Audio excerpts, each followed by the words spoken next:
Assalamualaikum warahmatullahi wabarakatuh. Waalaikumsalam warahmatullahi wabarakatuh. Bismillahirrahmanirrahim. Alhamdulillahi rabbil alamin.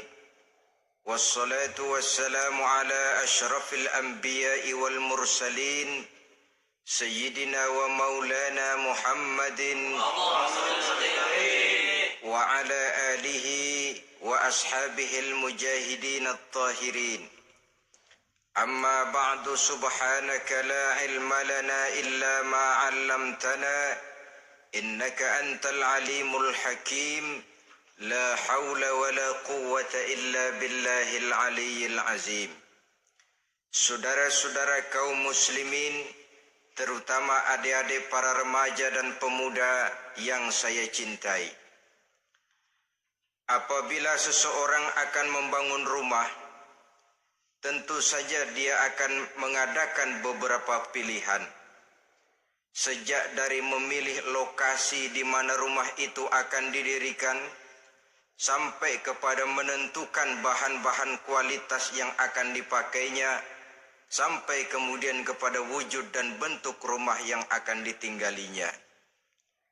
Demikianlah bahwa untuk membangun sebuah rumah yang hanya untuk menaungi kehidupan di dunia ini, kita mengadakan berbagai macam pilihan.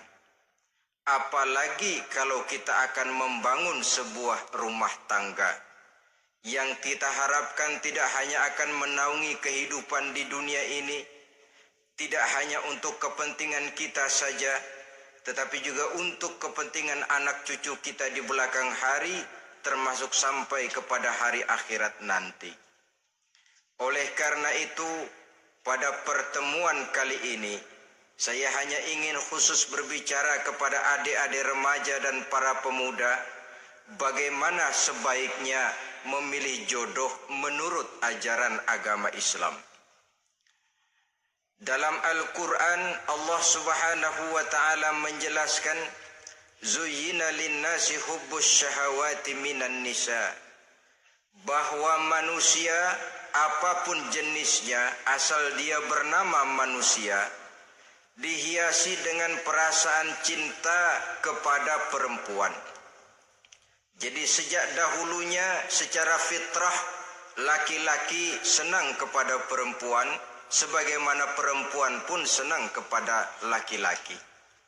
Dihiasi rasa cinta ini dalam kehidupan manusia. Dan oleh karena adanya rasa cinta, berkembanglah segala macam persoalan. Sehingga seorang ahli cinta pernah berkata, cinta adalah 5 huruf yang membuat persoalan tidak akan pernah selesai. 5 huruf yang membuat persoalan tidak akan pernah selesai-selesai. Tetapi dalam kehidupan sehari-hari sering kita saksikan bahwa cinta ini bisa mendorong, memberikan motivasi yang baik, dan cinta ini pun bisa juga memberikan dorongan yang tidak baik. Oleh karenanya, apabila cinta itu ibarat setetes embun yang jatuh di bumi yang subur, akan tumbuhlah di atasnya aneka ragam bunga-bungaan yang harum semerbak, indah mewangi, sedap dipandang orang, menebarkan rasa aman, damai, sentosa, dan begitu selanjutnya. Tapi jika cinta itu jatuh di hati yang gersang dan tandus, tidak ada yang akan dapat tumbuh di sana selain sirih memanjat batu, kuning daunnya, lemah gagangnya, maka cinta yang semacam itu tidak akan memberikan dorongan positif kepada seseorang di dalam kehidupannya. Maka lebih dahulu kita akan membicarakan cinta dalam artian yang positif ini, untuk nanti sampai kepada perempuan yang bagaimana yang harus kita cintai, atau laki-laki yang bagaimana yang harus dicintai oleh seorang perempuan. Saudara hadirin yang saya hormati, cinta dalam artian yang positif, pertama, dia selalu mendatangkan keindahan.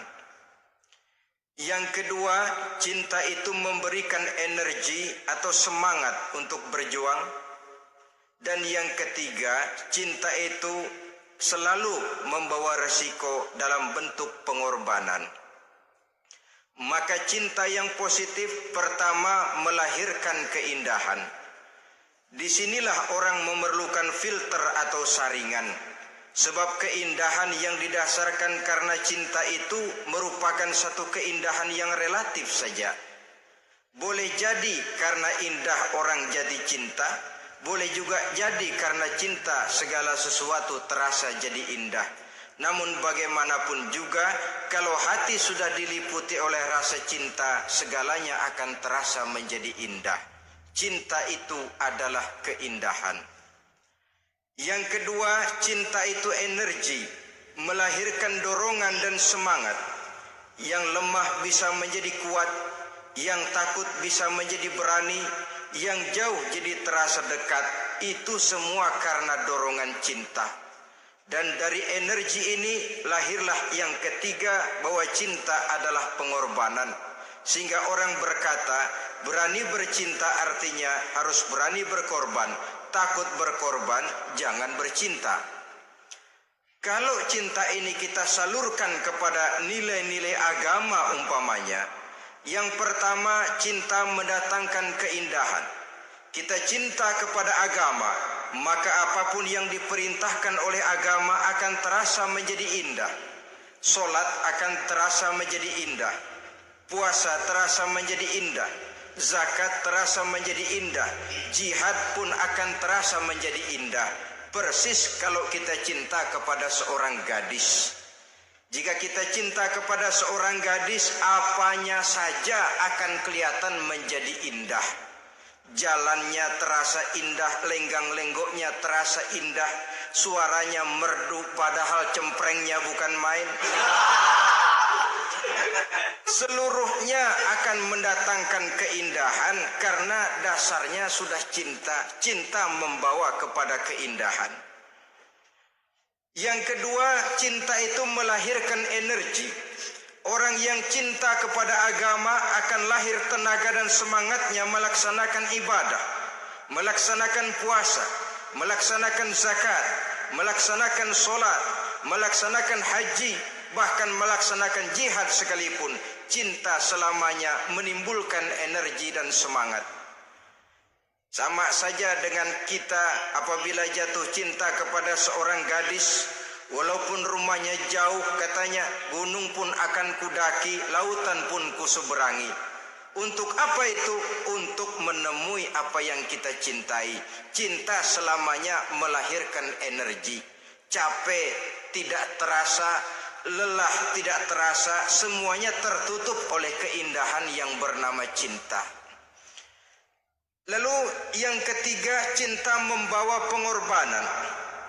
Apabila kita cinta kepada agama, maka pengorbanan terhadap apapun yang diminta oleh agama, baik itu pengorbanan waktu, tenaga, pikiran, harta, bahkan pengorbanan nyawa sekalipun, kita tidak akan berat melaksanakannya karena cinta kita kepada agama yang kita anut ini. Demikian juga cinta kita kepada seorang perempuan akan membuat kita rela berkorban.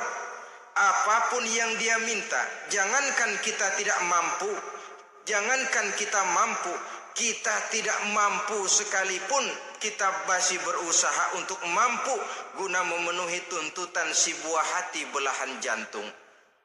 Kadang-kadang malam minggu si doi ngajak nonton, umpamanya duit tidak ada, gajian belum, kerja enggak. Timbullah inisiatif, entah sepatu kita jual ke tukang loa,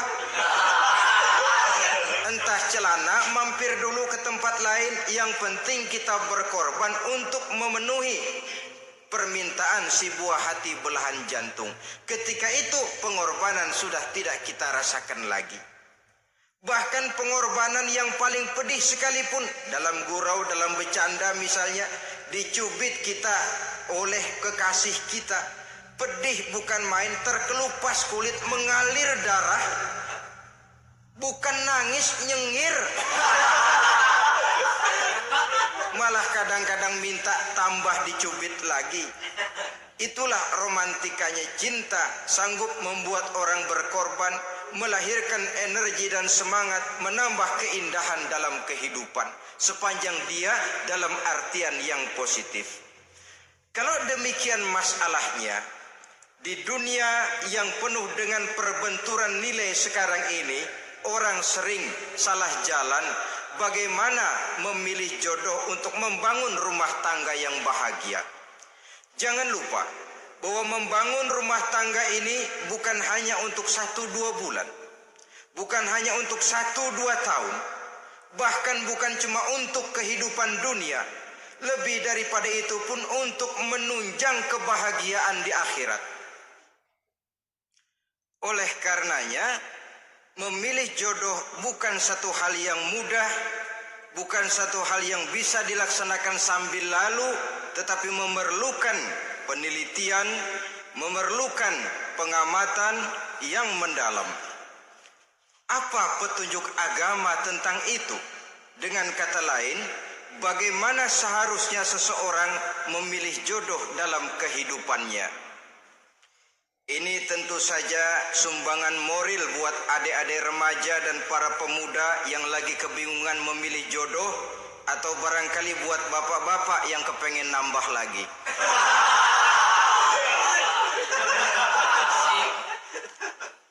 Mohon maaf kepada ibu-ibu, saya tidak menganjurkan, cuma ngajarin.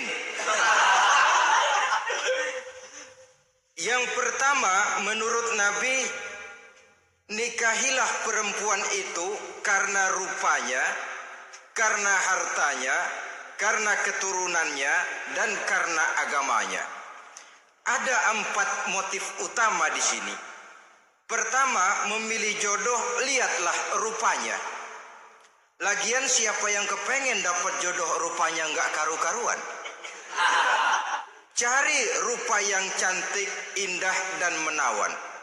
Namun jangan lupa, saya katakan di zaman di mana sering terjadi benturan nilai seperti sekarang ini, orang sulit untuk mendapatkan keaslian. Di mana teknologi sudah sedemikian canggih, di mana ilmu kedokteran sudah sedemikian maju, maka berbagai macam rupa bisa dibentuk dengan apa yang dinamakan operasi plastik misalnya. Yang pesek bisa dibikin mancung, kuping yang kelebaran bisa dibikin sedang, pipi yang kembung sebelah bisa dibikin rata, janggut yang tidak menarik bisa dibikin bak lebah bergantung katanya.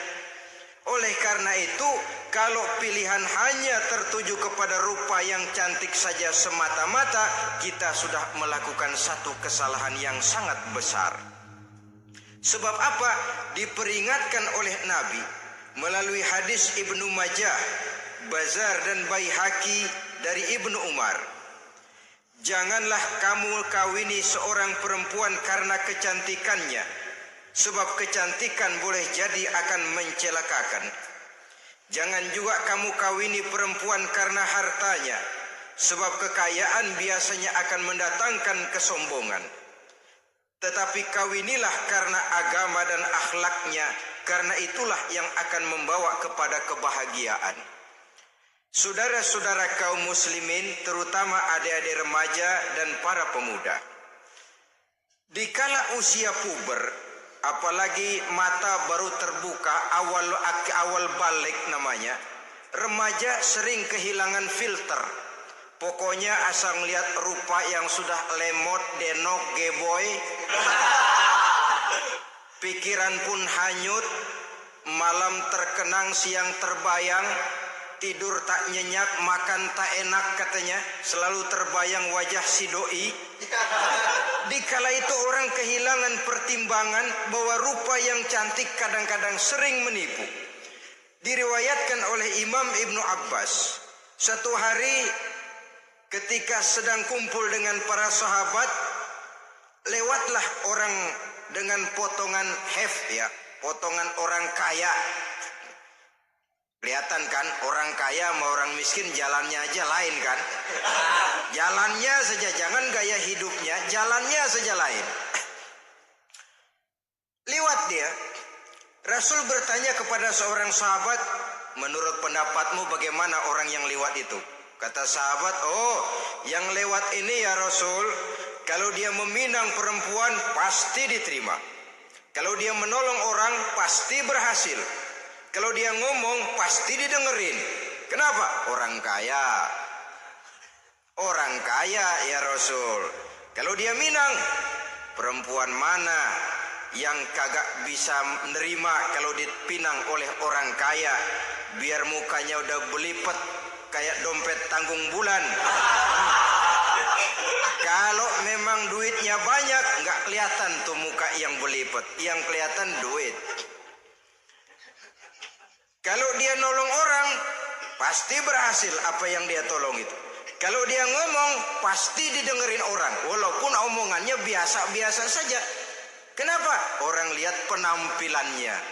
Sudah, ketika orang itu lewat, beberapa lama kemudian lewat lagi seseorang yang kelihatannya miskin.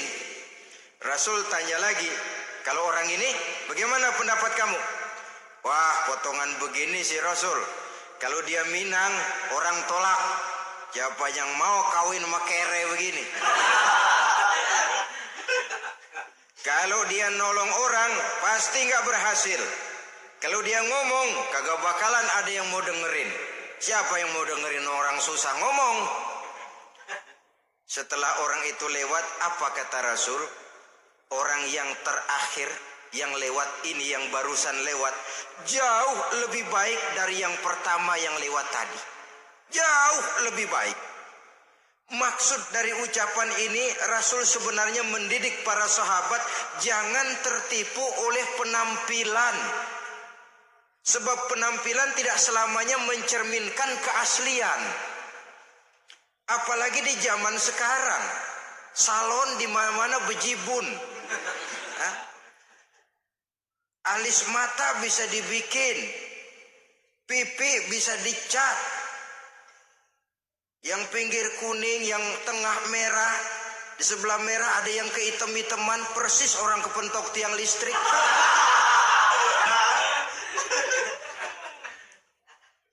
Kecantikan yang artifisial, kecantikan yang bukan alami.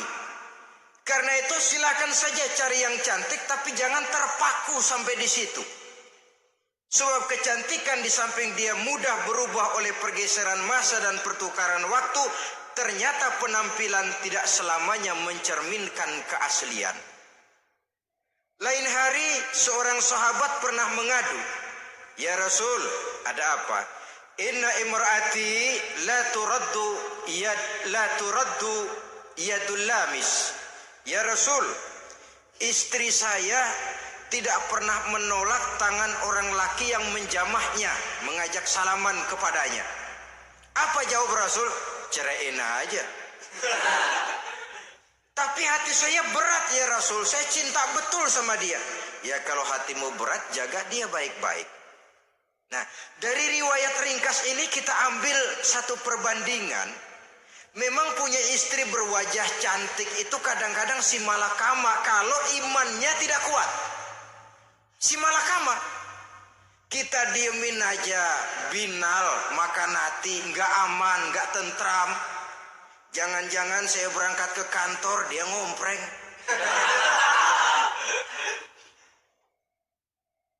Buah si malakama, seperti orang tadi, ya Rasul. Istri saya kelihatannya sebenarnya tidak negatif maksudnya ini, cuma bersalaman tapi terlalu ngobrol. La turaddu yadul lamis, tidak pernah menolak orang yang ngajak salaman. Ya sekedar salaman. Tapi kan awalnya dari salaman. Kalau sudah salaman kan strum bisa ngederdet dari tangan situ. Kata Rasul sederhana saja, ya kalau memang begitu ceraiin. Saya nggak kuat Rasul, saya cinta betul sama dia. Kalau kau tak kuat berpisah dengan dia, jagalah dia baik-baik. Ajar, didik, tanamkan rasa keagamaan di dalam hatinya. Saudara-saudara kaum muslimin, jadi rupa yang cantik tanpa didasari oleh nilai-nilai agama akan membuat seorang suami di rumah tangganya seperti si malakama. Seperti berhadapan dengan buah si malakama. Kalau tidak diiringi dengan nilai-nilai moral yang luhur dan bekal agama yang tangguh. akan pergi jauh dari rumah rasanya tidak aman. Sedangkan di rumah saja siapa yang akan mencari nafkah? Dan begitu selanjutnya. Orang tadi jelas berhadapan dengan buah si malakama. Didiamkan, makan hati. Sebab, maaf, kalau seorang suami sudah tidak punya rasa cemburu terhadap istrinya, itu kan yang disebut dayus. Dan dayus itu, jangankan masuk surga, bau surga saja dia tidak dapat. Tapi cemburu dalam artian bukan cemburu buta, cemburu dalam artian yang wajar. Dia cemburu, akan dikerasi takut kalau istrinya minta cerai, sedangkan dia cintanya sudah kadung medok bener. Si malakama jadinya. Nah, ini juga satu riwayat yang memberikan gambaran kepada kita pilihan. Silakan cari rupa yang cantik saja, cari yang cantik. Tapi kalau itu dijadikan motif utama tanpa dasar-dasar agama, saya khawatir nanti rumah tangga kita akan berhadapan dengan buah si malakama. Jadi adik-adik remaja, usaha, ikhtiar, cari yang cantik, yang kira-kira nggak bosenin, supaya kita betah tinggal di rumah, supaya kita merasa ada tempat berbagi rasa, ada tempat kita bernaung. Sebab kalau nyari bini sebini-bininya mah, ya jodoh di tangan Tuhan, kagak usah nyari juga ntar datang diri umpamanya. Iya, kalau yang datang peot. Orang harus berusaha walaupun pada akhirnya jodoh toh memang ditentukan Allah. Kan 3 hal yang kita tidak bisa menentukan itu katanya. Maut, rezeki, jodoh. Itu yang masuk mysterious problem. Problem yang misterius. Maut, misterius. Kapan kita mati, kita sendiri tidak tahu. Tahun depan, 50 tahun lagi, 100 tahun lagi, tidak pernah seorang pun diberitahu. Tapi yang pasti dia bakal datang. Kapan dan di mananya, kita tidak tahu. Bisa di rumah, bisa di masjid, ya alhamdulillah. Bisa di majelis taklim, syukur. Bisa di medan perang membela agama, bagus. Pasti dia akan datang. Maut, mysterious problem. Sesuatu yang kita tidak tahu kapan datangnya. Rezeki, gitu juga. Sehingga orang sering bilang, rezeki katanya kayak bayangan. Kita ubur-ubur, dia lari. Kita diam, dia mah diam. Setengah mati kita ubur-ubur. Emang ukuran segitu, segitu aja. Begitu kita nggak ngapa-ngapain, datang yang bawain rezeki. Namanya rezeki itu mysterious problem.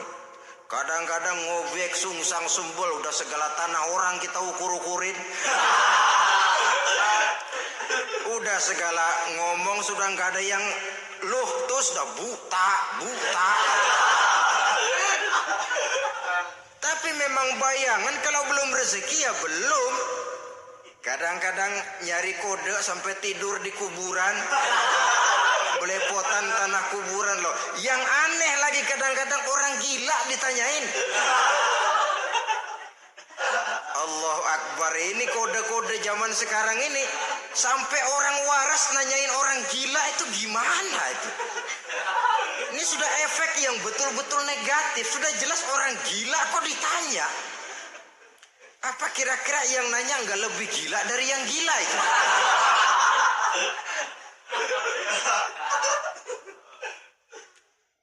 Saudara-saudara kaum muslimin, terutama adik-adik remaja dan para pemuda, jadi silakan saja cari rupa yang cantik, karena dia akan jadi tautan hati, buah hati belahan jantung, tempat kita berbagi rasa, tempat kita pulang dan tinggal di rumah tangga kita.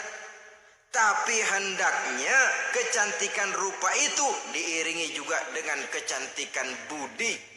Karena itu cari rupa yang cantik. Ini pilihan utama. Yang kedua, kata Nabi, harta, cari yang kaya. Tetapi jangan lupa, jangan dijadikan pilihan utama.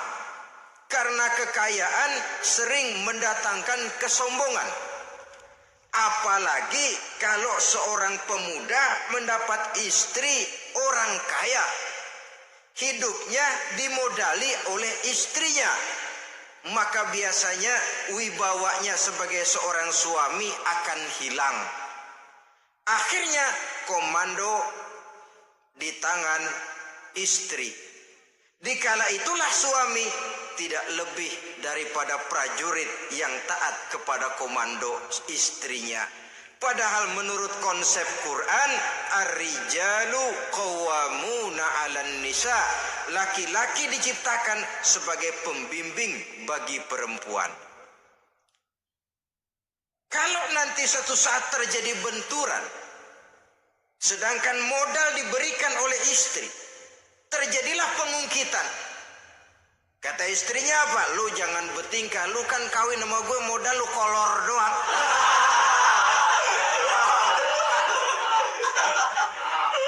Kalau sekarang bertingkah silakan keluar rumah.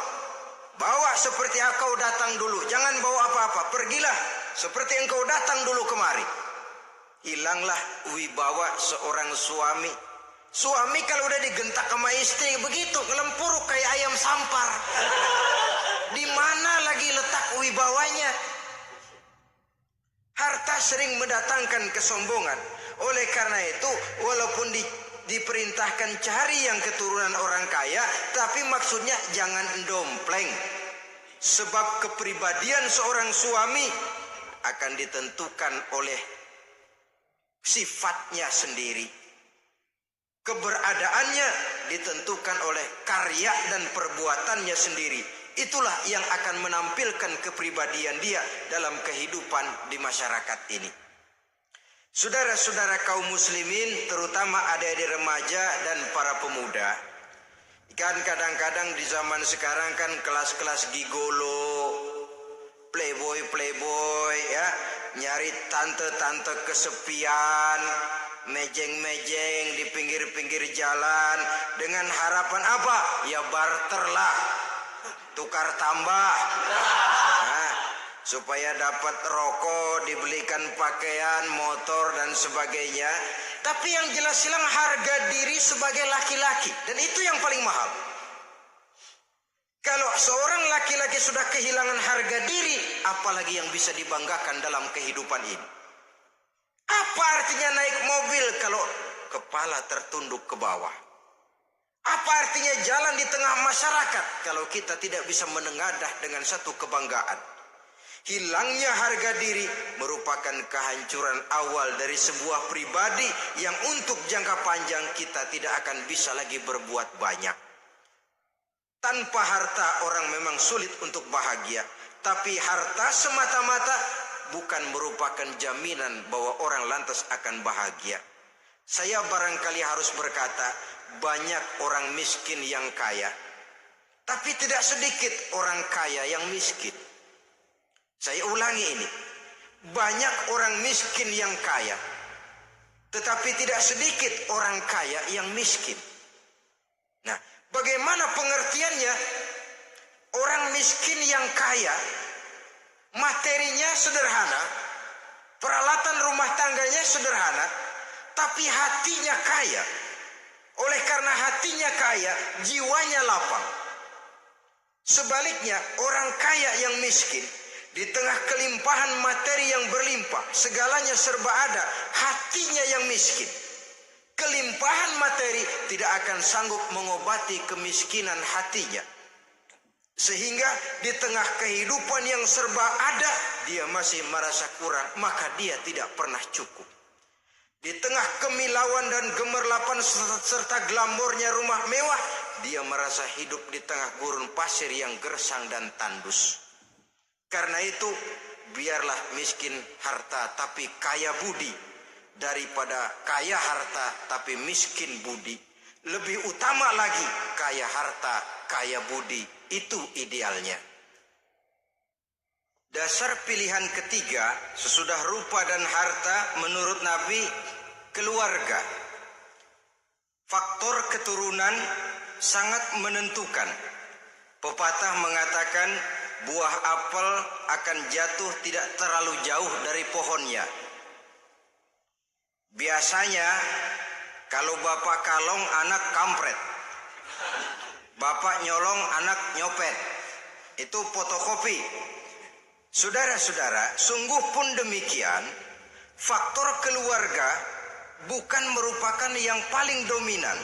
Karena segalanya memang bergantung kepada hidayah dari Allah Subhanahu wa ta'ala. Kalau hidayah datang, bisa saja anak maling bisa jadi kiai. Kalau hidayah datang, bisa saja anak nabi malah ikut bersama orang-orang kafir. Pada akhirnya orang mau besar atau tidak bukan dengan jalan menyempeng kepada keturunan orang lain, tapi ditentukan oleh kepribadian dirinya sendiri. Tidak bisa kita menjadi besar dengan menyebut kebesaran orang lain. Itu sebabnya dicontohkan oleh Imam Ali pada saat beliau berkata, laisal fata may yaqulu kana abi walakinnal fata may yaquluha anadha. Anak muda yang gentleman adalah anak muda yang berani berkata, inilah saya. Bukan anak muda yang membanggakan leluhurnya. Ini kan zaman sekarang ini lagi ngetop-ngetopnya lagu-lagu cengeng katanya toh. Sebenarnya menurut saya bukan cuma lagu cengeng yang jadi masalah. Lagu cengeng cuma satu efek dari sikap yang lebih utama dari itu, yaitu mental cengeng. Kalau mental sudah cengeng, apapun yang kita lakukan akan jadi cengeng. Tidak cuma lagu, kebudayaan yang lahir akan kebudayaan cengeng. Jadi pengusaha cengeng. Jadi pejabat cengeng. Jadi kiai cengeng. Kenapa? Mental cengeng. Di antara mental cengeng itu apa? Mengandalkan fasilitas atasan. Kalau tidak ada fasilitas dari atas, lantas tidak bisa berbuat apa-apa, cengeng. Menjadi besar bukan karena karier pribadi, tapi karena nasib katrolan. Itu pun termasuk mental cengeng. Sedikit gagal, bagaimana sedikit jalan buntu, babe. Sedikit deadlock, babe. Lu ngapain babe lu melulu? Saudara hadirin yang saya hormati, jadi lebih penting dari sekedar lagu-lagu cengeng, saya malah lebih suka bicara mental cengeng ini. Mental yang cepat putus asa. Mental yang tidak mau mengeluarkan usaha maksimal. Mental yang hanya mengandalkan fasilitas. Sedangkan pribadinya tidak lebih daripada pribadi sumuhun dawu, pribadi kulon nuwun, pribadi kumaha juragan wae, pribadi oke bos, pribadi asal bapak senang. Bukankah itu semua merupakan cermin dari mental-mental yang cengeng, yang untuk jangka panjang tidak akan pernah menguntungkan daripada pembangunan bangsa dan negara yang kita cintai ini. Seseorang mau besar atau tidak bukan dengan jalan menyempeng kepada kebesaran orang lain. Bahkan Syauqi dalam sebaik syairnya yang lebih tegas mengatakan, wa syarrun nasi zu khumulin iza fakhartahum zakarul jaduda wa syarrun nasi wa khairun nasi zu syarafin qadimin aqama li nafsihi syarafan jadida. Generasi yang paling jelek adalah generasi pemalas. Kalau kelihatan orang lain lebih hebat dari dia, disebut-sebutnya kebesaran nenek moyangnya. Dia sendiri nggak punya prestasi apa-apa. Kerjanya cuma ngandelik babe. Kerjanya cuma menggelayuti fasilitas orang tuanya. Tanpa itu dia tidak akan punya nilai dan harga sama sekali. Ini generasi paling jelek. Kalau orang lain kelihatan lebih hebat, dia sebut nenek moyangnya. Lu sih belum apa-apa, lu baru kopral lu. Engkong gua no, komandan Hansip. Engkongnya yang disebutin. Dia sendiri tidak punya prestasi apa-apa. Jadi silahkan saja cari gadis dari keturunan keluarga yang baik-baik. Tapi jangan jadikan tendensi utama, jangan dengan niat untuk menyempeng kepada kebesarannya. Tapi paling tidak dengan niat agar mudah-mudahan dari benih yang baik ini akan lahir keturunan-keturunan yang baik pada akhirnya nanti. Itu yang kita harapkan. Bukan lalu dengan pertimbangan, weh mertua gue bos nih, kali aja begitu gue kawin dia mampus. Ini semua warisan kan jatuh kemari semua. Kalau itu niatnya sudah jelas salah. Kita mencari perempuan dengan keturunan-keturunan yang baik dengan berharap agar anak-anak kita nanti yang akan merupakan benih cucunya akan melahirkan kebaikan-kebaikan seperti leluhurnya dulu. Saudara, pilihan yang keempat kata Nabi, agama. Ini yang paling inti. Kenapa? Agama itu motivasinya moral. Di sini segalanya ditentukan. Rupa yang baik, harta yang banyak, keluarga yang luhur. Kalau sudah dilandasi oleh agama yang rapuh, bahkan tidak beragama sama sekali, ketiga hal di atas tadi hanya akan mendatangkan malapetaka. Sekarang kan kita tertipu oleh penampilan, padahal penampilan belum tentu kenyataan. Di jalan-jalan kita akan lebih terpesona melihat gadis pakai miniskirt di atas lutut ketimbang kita melihat gadis-gadis yang pakai jilbab.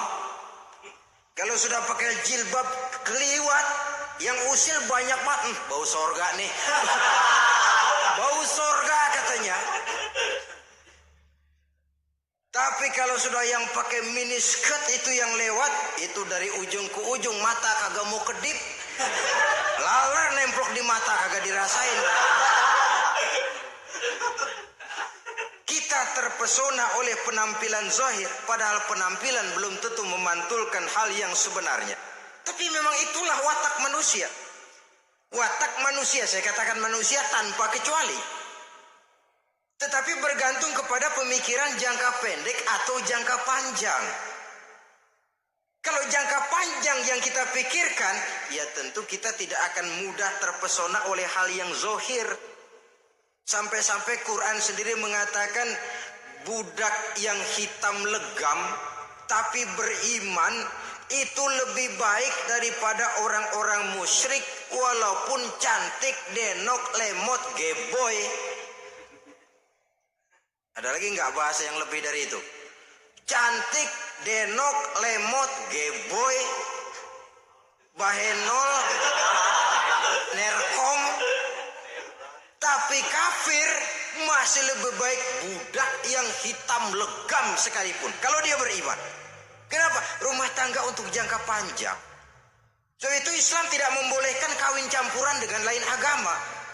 Walaupun ada ayat yang mengatakan boleh kawin dengan ahlul kitab, tapi sebagian mufassir menjelaskan bolehnya kawin dengan ahlul kitab itu dalam kondisi darurat. Dalam kondisi normal tidak bisa. Kenapa? Kalau sudah berlainan agama, akan terjadi kerancuan rumah tangga untuk jangka panjang. Bagaimana membina dalam keharmonisan di rumah tangga? Bagaimana nasib anak-anak nanti? Kadang-kadang ada keluarga, kami sih keluarga modern. Anak-anak kami berikan kebebasan untuk milih agama apa saja. Bapaknya Islam, istrinya Kristen, anaknya ada yang Hindu, Buddha. Bagus nih, keluarga pecel namanya. Bagaimana keluarga modern bisa seperti itu? Padahal seorang suami bertanggung jawab di hadapan Allah. Dia akan ditanya tentang istrinya. Dia akan dimintakan pertanggungan jawab tentang anak-anaknya. Kalau istri kita berlainan agama, mungkin terjadi pengkaplingan. Pokoknya kalau anak perempuan ikut ibu, anak laki ikut bapak. Administrasi dunia bisa begitu, tapi akhirat pertanggungan jawab di hadapan Allah. Bisakah kita? Sorry aja Tuhan emang janjinya begini. Saudara hadirin yang saya hormati, oleh karena itu budak legam hitam kalau beriman masih lebih baik daripada orang-orang yang tidak beriman walaupun cantik dan mempesona. Kenapa? Ini faktor agama. Ya buat 1-2 bulan bisa terwujud rumah tangga yang tentram. 2-3 tahun mungkin masih bisa bertahan, tapi sampai kapan? Sampai kapan itu akan terwujud? Pada akhirnya akan muncullah dilema yang akan sulit buat diatasi. Oleh karenanya motif agama dijadikan stres oleh Nabi. Fasfar bizatiddin taribat yadak. Pilih agama sebagai titik sentral, sebagai pilihan utama. Kalau agamanya kuat, walaupun rupanya sederhana, tapi karena nilai agamanya kuat, dia bisa menyenangkan hati suaminya. Dia bersolek untuk kepentingan suaminya. Dia taat kepada suaminya. Harta, dia anak orang kaya untuk membantu perjuangan suaminya. Tapi kalau tidak ada modal agama, rupa yang cantik bisa menyengsarakan suami. Apalagi kalau suami kere. Istrinya sudah cantik, kaya ataupun tidak kaya kadang-kadang. Udah, suaminya suruh ngempuk di rumah, bininya yang kerja. Ya kalau kerja mendingan kalau dikerjain itu.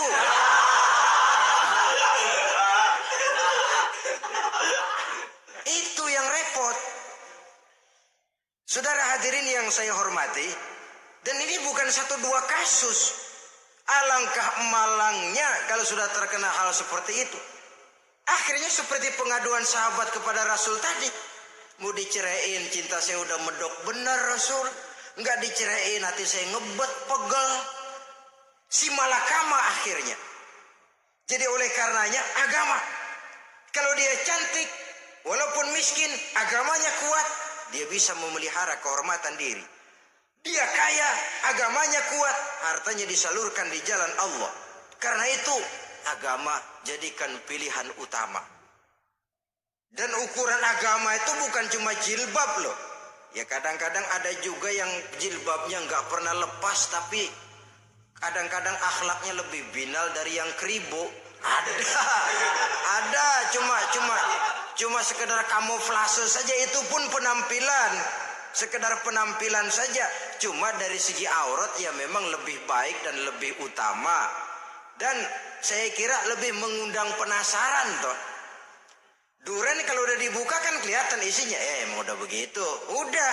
Tapi kalau masih rapat, itu yang rasanya kita pengen buka. Timbul tantangan. Gue pengen tahu isinya. Rasanya juga begitu. Sama saja dengan baju. Kalau dibungkus rapat di plastik, ditaruh di etalase, adanya di toko mau serba ada. Tahu kita barang mahal nih. Biar punya duit, kita mau nawar ragu-ragu, takut nggak cukup. Tapi kalau barang sudah dibuka di jalanan, diobral di pinggir jalan, murahan, 1.003 masih dicampur odol. Yang begitu sih biar nggak punya duit, kita berani banget tanya, nawar, megang lagi nyemek. Berduit nih bang. Kenapa? Barang sudah terbuka. Jadi saudara-saudara, syukur kalau keempat-empatnya ini jodoh terkumpul dalam jodoh yang saudara cari. Sudah rupanya cantik, kaya, keturunan orang baik-baik, agamanya kuat. Nah, surga dunia tuh. Yang begitu cari. Kalau ada yang begitu saya juga mau nambahin satu lagi.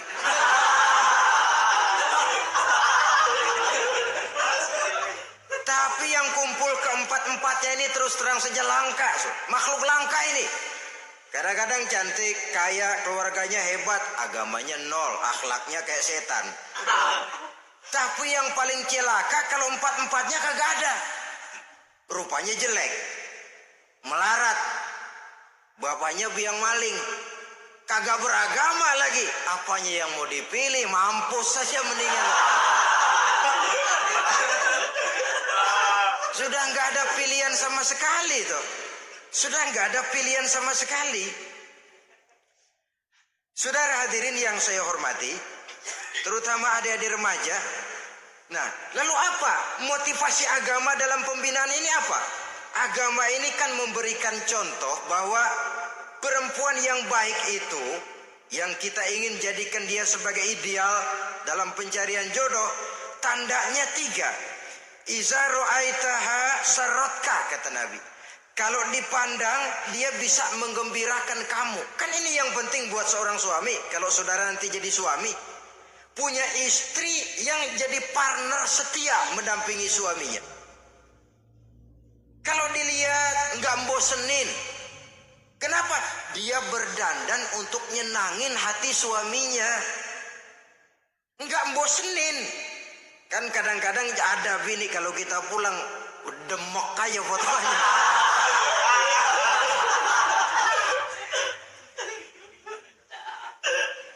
Ini yang bikin suami nggak betah di rumah ini kan yang begini. Adapun perempuan yang beragama, apabila dipandang oleh suaminya, dia pandai menyenangkan hati suaminya. Andai kata suaminya dalam kesulitan, dia tidak menambah beban kesulitan. Paling tidak dia bisa memberikan satu bantuan moral. Bantuan moral untuk mengurangi beban kesulitan daripada suaminya. Suami pulang dagang rugi, kata istrinya, romantika bang. Sekali-sekali lah, masa selamanya dagang mau untung. Besok siapa tahu untung lebih besar. Kan meringankan toh. Kadang-kadang enggak, suami pulang dagang dari pasar panas, rugi. Sampai rumah bini pidato. Pletar-pletor. Lu dagang rugi emang lu laki goblok.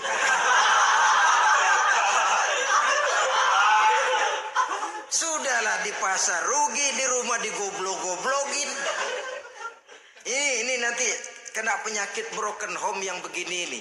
Padahal kesuksesan di kantor, kesuksesan di pasar, kesuksesan di medan tugas selalu dimulai dari kesuksesan dan ketenangan dari rumah tangga. Dia berhias untuk kepentingan suaminya, tidak terlalu berlebihan. Dan suaminya pun pandai menghargai istrinya dengan kata-kata yang menimbulkan gairah dan semangat. Melihat istrinya bersorak, kamu makin cantik saja. Jangan juga kadang-kadang suami ketus. Ngelihat dasu pulang kantor, lihat suaminya, istrinya dandan rapi. Tumben lu mau bekasin apa? Mau bekasin katanya. Artinya apa ini? Pandai mengembirakan, bisa tenggang rasa, bisa berbagi rasa. Sehingga suami merasa ada tempat dia bertukar pikiran, ada tempat dia membicarakan persoalan. Dialog dalam kehidupan berumah tangga itu sangat diperlukan. Iza ra'aitaha sarratka, kalau dipandang dia sanggup mengembirakan kamu. Dikasih uang 500 senyum, 5.000 pun ketawa. Menggembirakan. Dia bisa taruh kata hatinya kesel, tapi mulutnya senyum. Nah ini yang sulit ini. Senyum tapi kesel, kesel tapi senyum. Kadang-kadang istri itu kan kalau sudah kesel, suami pulang gak bisa dia menyembunyikan kekeselannya. Dari jauh suami sudah lihat ini yang nyambut, ini bemo ini. Udah monyong serem. Saudara hadirin yang saya hormati, yang kedua, bila diperintah dia taat. Ini pengaruh agama. Sehingga Nabi mengatakan, "Lau amartu li ahadin ayyasjuda ila ghairiha, la amartul mar'ata litasjuda ila zawjiha likibari haqqihi 'alaiha." Andai kata saja boleh aku memerintahkan manusia untuk sujud kepada sesama manusia, pastilah aku perintahkan perempuan untuk sujud kepada suaminya. Kenapa? Karena besar hak suaminya kepada dirinya. Untung sujud kepada manusia tidak boleh. Andai kata boleh, perempuan disuruh sujud sama suaminya. Ini tidak perlu sampai sujud, cium tangan saja minta ridho suami. Kadang-kadang perempuan sekarang berat. Paling banter setahun sekali lebaran doang. Laki pulang sembahyang tubruk, cium tangan minta ridho, nangis segala macam. 3 hari habis lebaran beras habis, monyong aja lagi.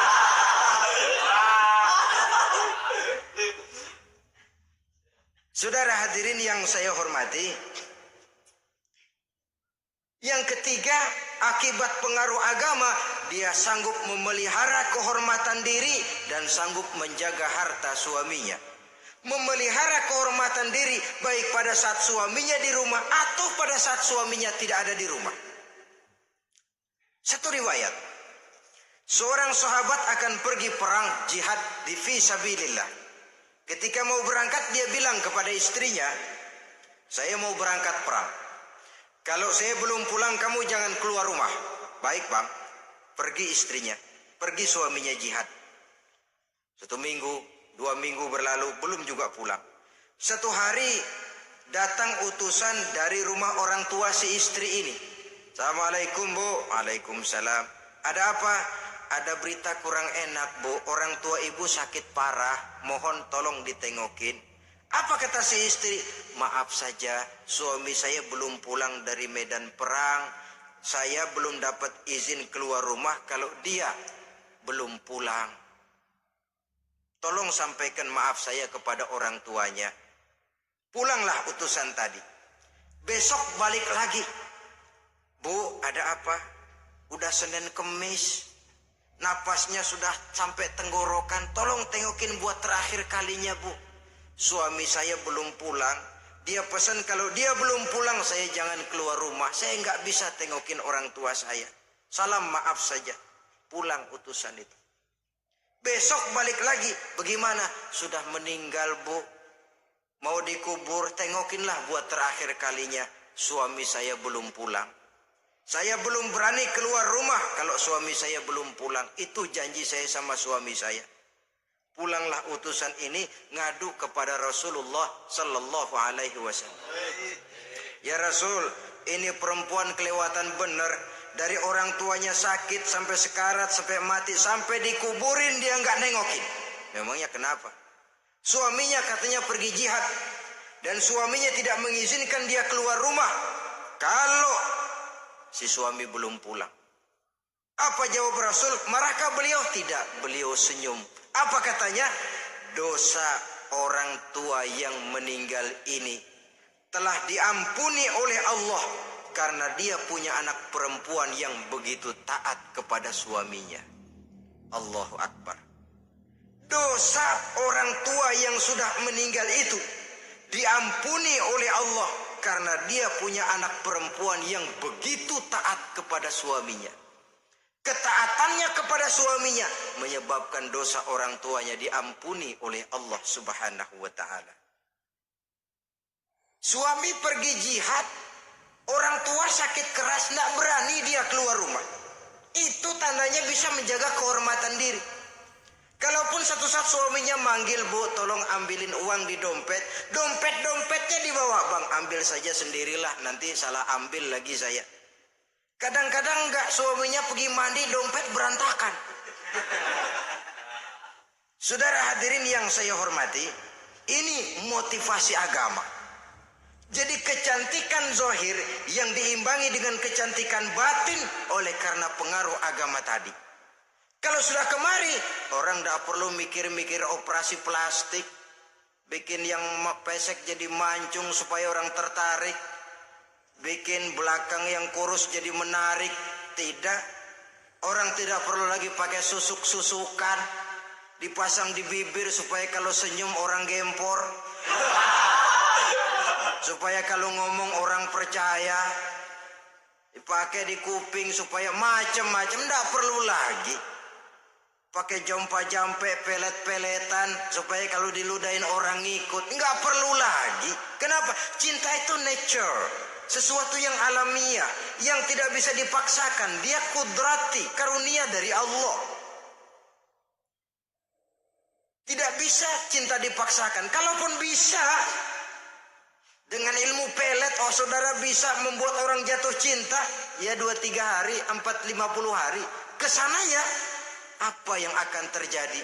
Kelanggengan tidak akan pernah terwujudkan. Kenapa? Keterpaksaan yang akan timbul.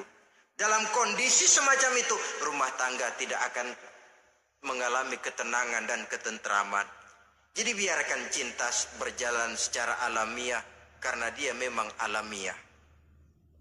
Saudara-saudara, nah sekarang kalau sudah ketemu nih, yang 4 tadi, rupa cantik, keturunan boleh, kaya lumayan, agama kuat. Apa yang harus kita cari? Apa yang harus kita lakukan? Apa pakai pepatah anak sekarang? Aku lihat aku pikat, aku dapat, aku sikat, aku minggat. Bangsat.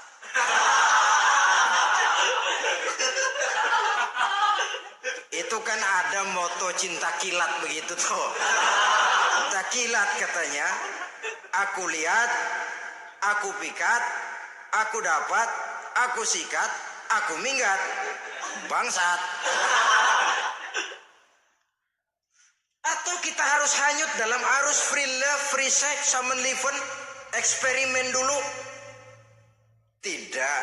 Islam mengajurkan kalau memang seret, ini rasanya ini nih, mantap gue nih. Apa yang diajarkan oleh Islam selanjutnya? Meminang, saudara-saudara.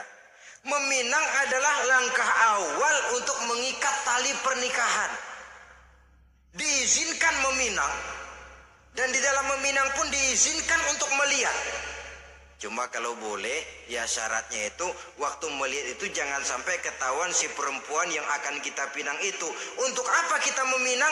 Pertama untuk yakin bahwa perempuan yang kita inginkan ini sudah kumpul syaratnya itu, tidak ada cacatnya. Yang kedua, untuk memperkuat tekad hidup berumah tangga, diperlukan meminang.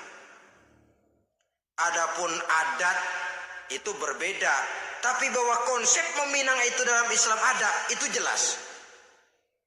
Ya kalau mesti bawa pisang raja, pakai roti buaya, pakai martabak segede ban mobil truk segala macam, itu adat saja ya. Tapi yang real meminang itu ada dalam Islam. Nah, bagaimana adab meminang? Setelah kita tahu anak ini cantiknya ya, keturunan baik ya, kekayaannya lumayan, agamanya kuat, pinanglah dia. Caranya boleh lihat langsung. Lihat langsung kalau bisa tanpa setahu si perempuan. Dan batas yang boleh dilihat itu muka dan tangan, itu saja. Jadi jangan gerusak. Minta permisi Pak, saya mau ngelihat anak Bapak seutuhnya, soalnya buat saya ini nanti. Apanya aja dibedolin, jangan. Kira-kira yang boleh itu muka sama tangan. Andai kata kita risih, sebab nanti kalau nggak jadi akan jadi timbul rasa malu dan si perempuan juga kasihan. Boleh mengutus perempuan yang kita percaya. Coba kau ke sana, lihat kondisinya yang sebenarnya bagaimana. Kalau ngelihat dari jauh sih utuh, siapa tahu nanti tangannya kurang sebelah. Coba lihat sana. Saudara-saudara, kemudian boleh juga ditanyakan kepada orang tuanya. Dan dalam hal ini orang tua si gadis tidak boleh menyembunyikan aib atau cacat yang dimiliki oleh anaknya. Dia harus menceritakan apa adanya, sampai pun kekurangan anaknya yang paling kecil sekalipun. Sebab apa? Jangan sampai istilah pepatah beli kucing dalam karung. Kedengeran suaranya doang meong-meong, begitu dibuka tuh kucing gempor sebelah kakinya nggak ada. Kan tentu kita tidak kepengen kecewa di belakang hari. Itulah perlunya meminang sebagai jembatan untuk menuju kepada pernikahan. Nah, dengan demikian kalau sudah usaha meminang ini dilaksanakan, jangan merasa sudah setengah resmi. Ini yang kadang-kadang jadi penyakit. Malah sesudah meminang harus masing-masing lebih menjaga diri, menjaga kehormatan, menjaga pergaulan. Kenapa? Agar saat memasuki jenjang pernikahan nanti merupakan jenjang yang sangat ditunggu-tunggu. Ada rasa keinginan tahu. Kalau tidak, ya udah biasa, nggak giroh lagi ngadepin perkawinan. Kenapa? Kemarin-kemarin gue udah cobain. Hilang gairah lagi. Sebab itu kalau sudah meminang, jangan merasa sudah setengah halal. Udah minang ini Kadang-kadang orang tua juga konyol. Sudah dipinang, diumbar. Lu mau kemana keda lu udah pinang? Padahal meminang itu cuma langkah awal. Sedangkan selanjutnya harus lebih berusaha menjaga kehormatan diri sampai pada saat nanti pelaksanaan pernikahan. Nah, saudara-saudara, terutama adik-adik remaja dan para pemuda, Walaupun agak sekilas memang karena terbatasnya waktu pada pertemuan ini, mudah-mudahan bisa memberikan gambaran yang sepintas tentang bagaimana sebaiknya kita memilih jodoh di dalam membina rumah tangga yang bahagia. Semoga ada manfaatnya. Terima kasih atas segala perhatian. Mohon maaf atas segala kekurangan. Usikum wa nafsi bitaqwallah. Wassalamualaikum warahmatullahi wabarakatuh. Waalaikumsalam